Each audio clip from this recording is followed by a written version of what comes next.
Bienvenidos a esta inquietante travesía por la mente de un hombre consumido por la obsesión y la locura. En el corazón del autor, Edgar Allan Poe nos sumerge en un relato de tensión psicológica donde la culpa cobra vida propia. Un hombre insiste en su cordura mientras confiesa un crimen atroz, ejecutado con frialdad. Pero algo lo atormenta, un latido que resuena en su conciencia, creciendo sin tregua, hasta llevarlo al borde de la desesperación. Prepárense para una historia donde el terror no nace de lo sobrenatural, sino de la oscura profundidad de la mente humana. Es verdad. Soy muy nervioso, espantosamente. Diréis que esté loco. La enfermedad ha aguzado mis sentidos, mas sin destruirlos ni embotarlos. Tenía el oído muy fino, ninguno le igualaba. He escuchado todas las cosas del cielo y de la tierra, y no pocas del infierno. ¿Cómo he de estar loco? Atención, ahora veréis con qué sano juicio y con qué calma puedo referiros toda la historia. Me es imposible decir cómo me ocurrió primeramente la idea. Pero una vez concebida, no pude desecharla ni de día ni de noche. No me proponía objeto alguno, ni me dejaba llevar de una pasión. Amaba al buen anciano, pues jamás me había hecho daño alguno, ni menos insultado. No envidiaba su oro, pero tenía una cosa desagradable. Era uno de sus ojos, sí, esto es, asemejábase al de un buitre, y tenía el color azul pálido. Cada vez que este ojo fijaba en mí su mirada, helábaseme la sangre en las venas, y lentamente, por grados, comenzó a germinar en mi cerebro la idea de arrancar la vida al viejo, a fin de librarme para siempre de aquel ojo que tanto me molestaba. He aquí el quiz, me creéis loco, pero advertid que los locos no saben nada. Si hubierais visto con qué buen juicio procedí, con qué tacto y previsión, y con qué disimulo puse manos a la obra. Nunca había sido tan amable con el viejo como durante la semana que precedió al asesinato. Todas las noches, a eso de las 12, levantaba el picaporte de la puerta y la abría. Pero qué suavemente.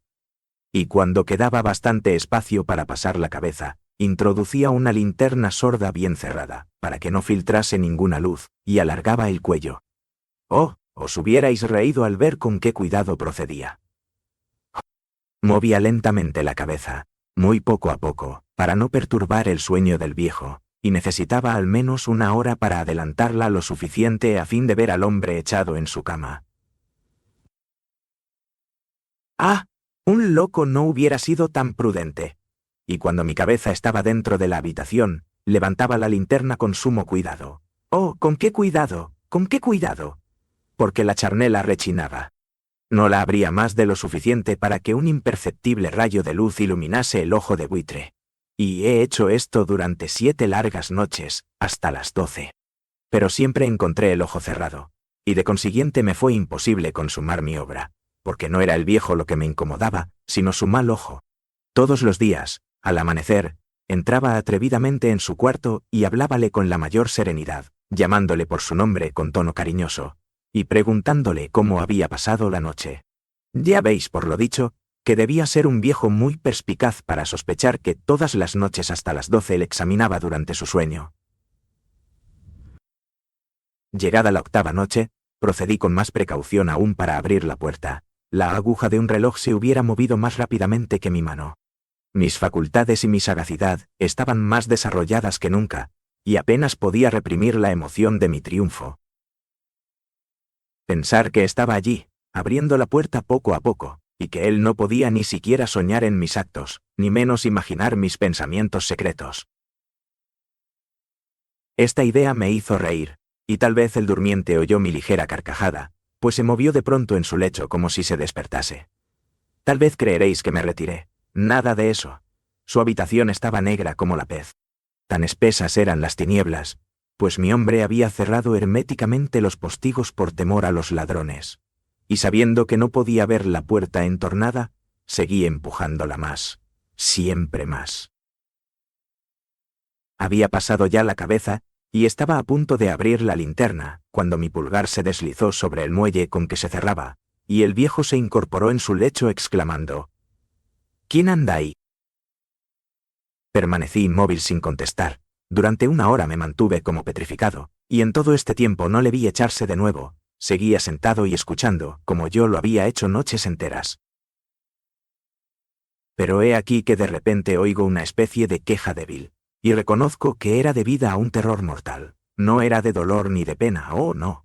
Era el ruido sordo y ahogado que se eleva del fondo de un alma poseída de espanto. Yo conocía bien este rumor, pues muchas noches a las 12, cuando todos dormían, le oí producirse en mi pecho, aumentando con su eco terrible el terror que me embargaba. Por eso comprendía bien lo que el viejo experimentaba, y compadecíale, aunque la risa entreabriese mis labios. No se me ocultaba que se había mantenido despierto desde el primer ruido cuando se revolvió en el lecho. Sus temores se acrecentaron, y sin duda quiso persuadirse de que no había causa para ello, mas no pudo conseguirlo. Sin duda pensó, eso no será más que el viento en la chimenea, o un ratón que corre, o algún grillo que canta.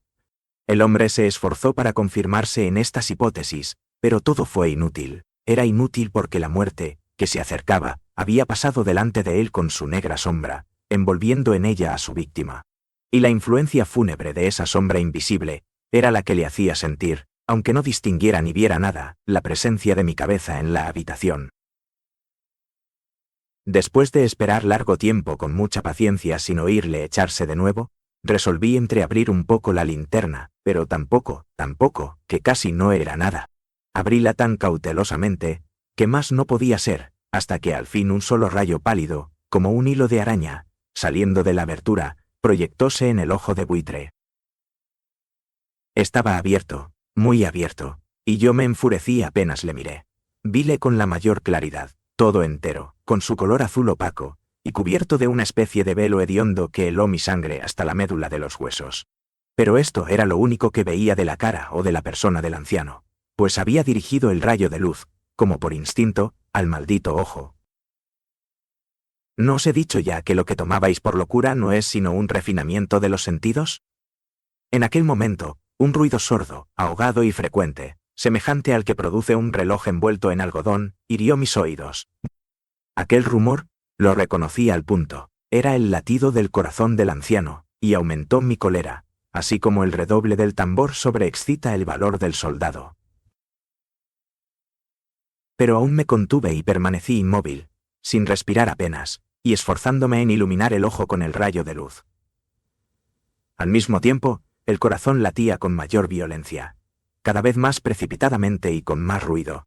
El terror del anciano debía ser indecible, pues aquel latido se producía con redoblada fuerza cada minuto. ¿Me escucháis atentos? Ya os he dicho que yo era nervioso y lo soy en efecto. En medio del silencio de la noche, un silencio tan imponente como el de aquella antigua casa, aquel ruido extraño me produjo un terror indecible. Por espacio de algunos minutos me contuve aún, permaneciendo tranquilo. Pero el latido subía de punto a cada instante, hasta creí que el corazón iba a estallar, y de pronto sobrecogióme una nueva angustia. Algún vecino podría oír el rumor. Era llegada la última hora del viejo. Profiriendo un alarido, abrí bruscamente la linterna y lancéme en la habitación. El buen hombre solamente dejó escapar un grito, no más uno. En un instante le arrojé en el suelo, echando sobre él todo el peso enorme de la cama. Y entonces sonreí de contento al ver mi tarea tan adelantada, pero durante algunos minutos el corazón latió sordamente, aunque esta vez ya no me atormentaba, pues no se podía oír a través de la pared. Al fin cesó la palpitación, porque el viejo había muerto. Levanté la cama y examiné el cadáver. Estaba rígido, completamente rígido. Apoyé mi mano sobre el corazón, y la tuve aplicada algunos minutos. No se oía ningún latido. El hombre había dejado de existir, y su ojo desde entonces ya no me atormentaría más. Si persistís en tomarme por loco, esa creencia se desvanecerá cuando os diga qué sabias precauciones adopté para ocultar el cadáver. La noche avanzaba, y yo comencé a trabajar activamente, aunque en silencio. Corté la cabeza, después los brazos, y por último las piernas. Enseguida arranqué 3 tablas del suelo de la habitación, deposité los restos mutilados en los espacios huecos, y volví a colocar las tablas tan hábil y diestramente, que ningún ojo humano, ni aun el suyo, hubiera podido descubrir nada de particular. No era necesario lavar mancha alguna, gracias a la prudencia con que procedí. Un barreño lo había absorbido todo, ¡ja! ¡Ja! Terminada la operación, a eso de las 4 de la madrugada, aún estaba tan oscuro como a medianoche. Cuando el reloj dio las horas, llamaron a la puerta de la calle, y yo bajé con la mayor calma para abrir, pues ¿qué podía temer ya? 3 hombres entraron, anunciándose cortésmente como oficiales de policía. Un vecino había oído un grito durante la noche. Esto bastó para despertar sospechas, envióse un aviso a las oficinas de policía, y los señores oficiales se presentaban para visitar el local. Yo sonreí, porque nada debía temer, y recibiendo cortésmente a aquellos caballeros, díjeles que yo era quien había gritado en medio de mi sueño.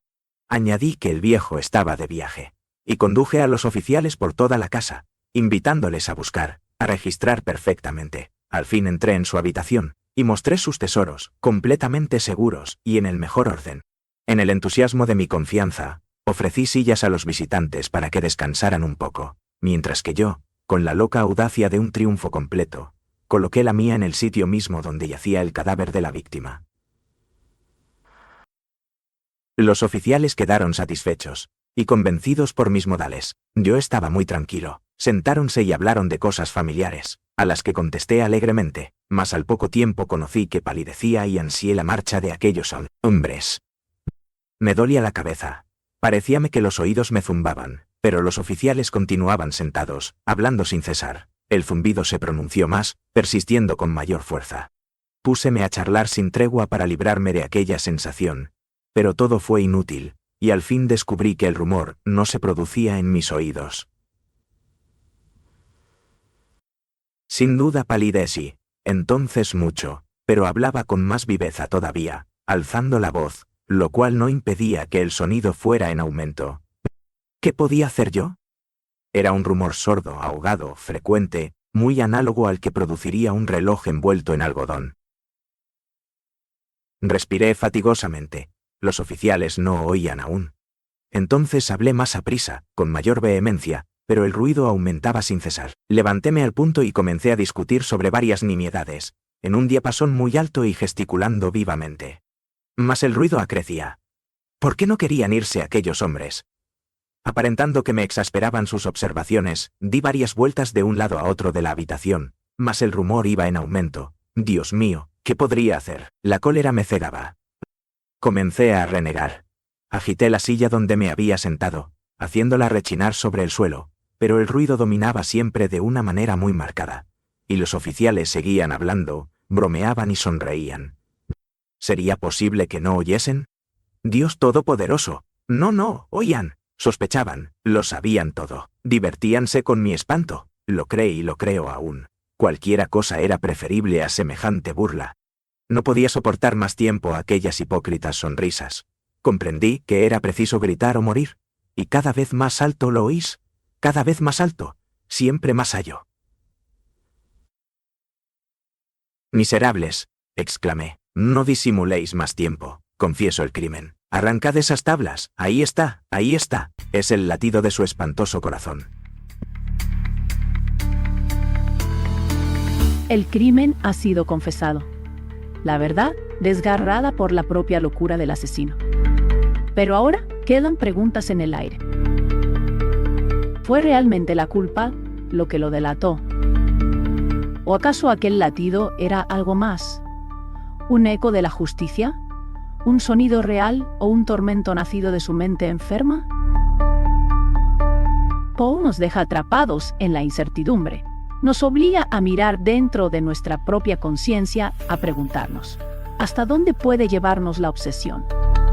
¿Hasta qué punto podemos confiar en nuestra propia cordura? El corazón ha dejado de latir, pero ¿y si aún podemos escucharlo?